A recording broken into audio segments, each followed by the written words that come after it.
Olá, vamos falar agora sobre query strings. Query strings são conjuntos de chave-valor que ficam presentes na URL da API e que iniciam com uma interrogação e são separados por um sinal de igual entre a chave e o valor e por um e-comercial para separar cada uma das chave-valor que representa cada uma das query strings. E query strings são usadas basicamente para se fazer filtros. Então, quando eu vou fazer um GET, uma consulta em uma URL, uma determinada coleção de objetos, eu via query string eu filtro exatamente quais objetos eu quero entre todos disponíveis naquela aplicação ou naquela URL. E alguns padrões de filtro se repetem no mercado. Alguns padrões não fazem parte necessariamente do REST, mas são adotados pelo mercado. E é interessante que a empresa tenha coerência entre todas as APIs que ela produz, até para diminuir a curva de aprendizado na hora de se consumir ou criar uma nova API, e defina alguns padrões de query string para fazer coisas que são repetitivas e que vão acontecer e aparecer em quase todas as APIs. Então, em um GET, por exemplo, quando eu vou fazer uma consulta definindo um determinado atributo, eu na URL vou colocar ali interrogação, o nome do atributo igual o valor.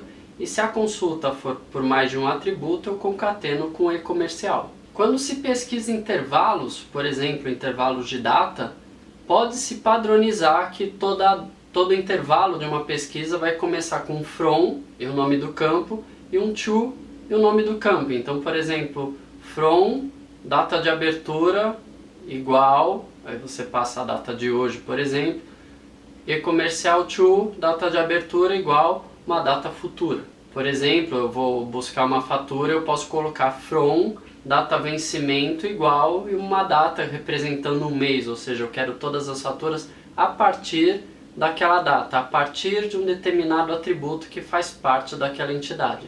Para fazer ordenação também é interessante que a empresa adote algum padrão. Por exemplo, pode-se adotar o sort. Então, quando eu fizer uma busca, eu posso colocar sort igual e o nome dos campos que eu quero para definir com que ordem eu quero que aquela API retorne os resultados para mim. Isso é interessante porque adianta um pouco do trabalho que de repente estaria acontecendo ali no cliente e o servidor de forma muito fácil e barata já pode fazer. Vai ter situações em que eu vou precisar fazer uma busca por um valor presente em qualquer atributo de uma determinada entidade. Então pode-se convencionar, por exemplo, aí seguindo um pouquinho do padrão Google, utilizar o query string que. Então posso colocar que igual vegano. Então espera-se que o nome vegano possa vir no nome fantasia, na razão social, no tipo de prato, no nome de um prato. Então qualquer atributo dentro daquela entidade que demete com a palavra vegano já seria suficiente para fazer aquela entidade retornar na pesquisa. Alguns recursos também podem trazer uma quantidade muito grande de dados. De repente, todos os lançamentos de um cartão de crédito dentro de uma faixa aí de 6 meses, isso para trazer de uma vez só numa API, pode fazer com que o payload, com que o tamanho da mensagem fique muito grande. Então é uma boa prática se fazer paginação. E para paginação, de forma que isso possa ser automatizado tanto por quem faz a API quanto por quem consome a API, é interessante que se tenha algum padrão. Então, por exemplo, pode-se utilizar page 2 limit 50, ou seja, me traga a segunda página considerando que cada página tem 50 itens, ou seja, eu vou começar no item 51 até o item 100. Também posso fazer uma espécie de paginação simplesmente limitando a quantidade de registro que eu quero que retorne. Então posso pedir, nesta coleção me traga o top 3, o top 5, o top 10. Então imagina uma API em que eu tenho ofertas, em que eu tenho algum tipo de ranking e para o front, para quem consome, só interessa os últimos colocados dentre aquele ranqueamento. Então o top é algo interessante de se utilizar junto com o sorting. Então eu defino a ordenação e defino que me traga apenas os top 5, top 10 daquela coleção. Também não faz parte exatamente do REST, mas é uma prática adotada em algumas APIs, você possibilita que quem estiver consumindo defina quais atributos ele quer na resposta. Então, às vezes eu vou ter entidades realmente grandes, com dezenas ou centenas de atributos, e a minha tela, ou enfim, a minha aplicação que consome precisa só de 3 ou 4.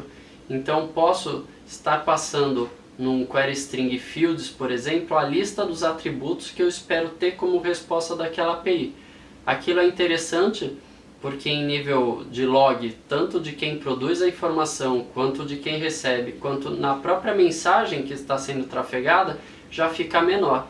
Porque a partir do momento que um cliente pede a API e já passa os campos que ele quer, sinal que ele não tem interesse em todos os outros, então não tem por que ficar trafegando a entidade inteira. E o interessante de todos esses é que o ideal é você ofertar todos na hora de construir a sua API, de forma que o cliente possa ir misturando. Então, por exemplo, fazer uma paginação com ordenação, com fields, vai fazer com que ele tenha menos trabalho no front, tenha menos trabalho na aplicação cliente dele, porque ele vai receber a mensagem um pouquinho mais adequado ao formulário, à tela que ele quer apresentar.